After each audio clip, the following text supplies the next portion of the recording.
তোমাদের কি মনে হয় আওয়ামী লীগের প্রসিকিউটর, আওয়ামী লীগের ইনভেস্টিগেটর, আওয়ামী লীগ আমলে অ্যাপয়েন্ট করা জাজ তারা এসে কি এই গণহত্যার বিচার করবে? আওয়ামী লীগ যে গণহত্যা করেছে বিচার করবে? করবে না তো। তোমরা এই ধরনের বিচার নিয়ে যখন প্রোগ্রাম করবা, তোমাদের অবশ্যই স্বরাষ্ট্রমন্ত্রীকে রাখা দরকার। প্রত্যেকটা জায়গায় আমি দেখি বিচার বলতে তোমরা বুঝো আইন মন্ত্রণালয়, ওটা তো হচ্ছে চার্জশিট হওয়ার পরে, তার আগে তো সম্পূর্ণভাবে এটা স্বরাষ্ট্র মন্ত্রণালয়। কাজে উনাদেরকে যদি রাখো তোমরা আরেকটা ভালো আনসার পাবা। এই জন্য আমি সার্জিসকে বলেছি একটা প্রোগ্রাম করতে, ওখানে স্বরাষ্ট্রমন্ত্রী থাকবে, আমি থাকবো, আইজিপি থাকবেন, আমাদের অ্যাটর্নি জেনারেল থাকবেন, ইন্টারন্যাশনাল ক্রাইম ট্রাইব্যুনালের যে চিফ প্রসিকিউটর উনি থাকবেন। তোমরা 10 থেকে 15 জন থাকবা, কোনো সাংবাদিক থাকবে না। তোমরা একমাত্র তোমাদের দায়িত্ব হচ্ছে আমাদের বিরুদ্ধে অভিযোগগুলো জানাবা, আর আমরা আনসার করব। পারপাসটা কি? যাতে তোমরা বুঝতে পারো, আমরা বুঝতে পারি আমরা একটা পরিবারের সদস্য। তোমরা ওই জায়গায় আছো, আমরা এই জায়গায় আছি, তার মানে এটা না যে আমরা তোমাদের থেকে কখনো বিচ্ছিন্ন ভাবি। প্রতিনিয়ত আমাদেরকে এই জিনিসটা হন্ট করে, তোমরা ঠিক মতো চিকিৎসা পেয়েছো কিনা, বিচার পেয়েছো কিনা। এই প্রোগ্রামটা আমি তোমাদের এখানে ঘোষণা করে গেলাম, এটা সার্ভিসের দায়িত্ব অ্যারেঞ্জ করা, 7 দিনের মধ্যে করো। 2 ঘন্টার প্রোগ্রাম করবো, খালি কমপ্লেইন করবা, ঠিক আছে? যা মনে আছে দুঃখ, পুলিশের কাছে কি হয়েছে, আদালতে কি হয়েছে, এগুলো বলবা। এখন আমি বিচার প্রসঙ্গে আসি। তোমাদের একটা জিনিস খুব ক্লিয়ারলি একটু যদি মনে রাখো সুবিধা হয়, এটা তোমাদের দোষ না, অনেক শিক্ষিত মানুষও ভুল করে। পুলিশ যে আছে, পুলিশ স্বরাষ্ট্র মন্ত্রণালয়ের আন্ডারে। পুলিশ ওরে গ্রেফতার করলো না কেন? পুলিশ মামলা নিল না কেন? এখানে আমার কিছু করার নাই, খালি ফোন করে বলার আছে, আর কিছুই না। কিন্তু এটা আমার মন্ত্রণালয়ের বিষয় না। আমার মন্ত্রণালয়ের বিষয় কোনটা? যখন পুলিশ তদন্ত করে চার্জশিট দেয়, আদালতে আসে, তারপর থেকে আমার দেখার বিষয়। এখন তারপর তোমরা বলতে পারো স্যার আপনি আইনমন্ত্রী হিসাবে আপনার মন্ত্রণালয় বিচারে কি ব্যবস্থা নিয়েছে? আমরা বিচারের জন্য ইন্টারন্যাশনাল ক্রিমিনাল যে ট্রাইব্যুনাল আছে, সেই ট্রাইব্যুনালে একটু বুঝে দেখো, সেই ট্রাইব্যুনালে যে প্রসিকিউটর, ইনভেস্টিগেটর, বিচারক সবাইকে নতুন নিয়োগ দিতে হয়েছে। তোমাদের কি মনে হয় আওয়ামী লীগের প্রসিকিউটর, আওয়ামী লীগের ইনভেস্টিগেটর, আওয়ামী লীগ আমলে অ্যাপয়েন্ট করা জাজ তারা এসে কি এই গণহত্যার বিচার করবে? আওয়ামী লীগ যে গণহত্যা করেছে বিচার করবে? করবে না তো। ফলে সবাইকে চেঞ্জ করতে হয়েছে।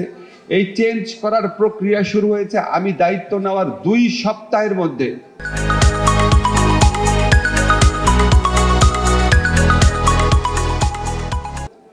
এমনকি বিচার কাজ করার জন্য যে ভবন, সেই ভবনটা পুরো রিপেয়ার করতে হয়েছে। আমাদেরকে ইঞ্জিনিয়ার বলেছে 3-4 মাস লাগবে।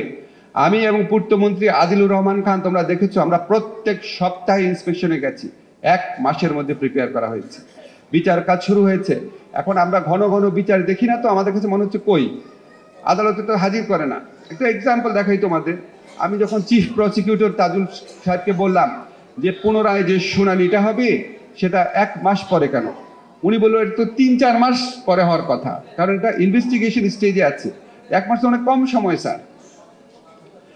যখন চার্জশিট হয়ে যাবে, চার্জ গঠন হয়ে যাবে, তোমরা ঘন ঘন প্রতিদিনই টেলিভিশনে দেখবা যাদেরকে গ্রেফতার করা গেছে তাদের বিচার প্রক্রিয়াটা। তখন তোমাদের কাছে আরো দৃশ্যমান হবে, তখন তোমাদের মনে হবে যে কাজ হচ্ছে। কিন্তু এখন যেহেতু দৃশ্যমান না, এখন ভেবে নিও না যে কেউ বসে আছে।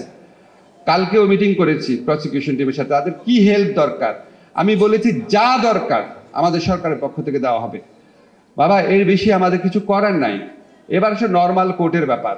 নর্মাল কোর্টে মামলা নিয়ে আমি শুনেছি অনেক ধরনের অসঙ্গতি হচ্ছে। মামলা নিয়ে ব্যবসা করছে কোনো স্বার্থান্বেষী মহল, ভুল মামলা দিচ্ছে, প্রকৃত অভিযুক্তদের পাশাপাশি অনেক লোককে আসামি করে মামলাকে হালকা করার চেষ্টা করছে। এটা আমরা কিভাবে সলভ করব? আমি আজকে এসে আবার রিয়ালাইজেশন হলো, আমরা আইন মন্ত্রণালয়ের পক্ষ থেকে আমাদের যে লিগ্যাল এইড সেল আছে, সেই সেলের কাছে বলে দিব তোমাদের যে মামলাগুলো আছে, শহীদ পরিবারের যে মামলাগুলো আছে, তাদের মামলাগুলোর ব্যাপারে আইনগত সহায়তা দেওয়ার জন্য আলাদা একটা সেল করে দিব। যে একজন আমাকে বলেছেন যে আমরা যেই মামলা করার কথা, আমরা মামলা করার আগে অন্য লোক মামলা করে দিয়েছে টাকা কামানোর জন্য, বাণিজ্য করার জন্য। মামলা বাণিজ্য শুরু হয়েছে, মানবতা বিরোধী অপরাধ, হত্যার অপরাধ। এই হত্যার অপরাধের বিচারের দাবি, বিচারের প্রত্যাশা, এটাকে নিয়ে ব্যবসা শুরু হয়েছে আমাদের সমাজে। এদেরকেও আমরা চিহ্নিত করব, অবশ্যই তাদেরকে জবাবদিহিতার আওতায় আনতে হবে।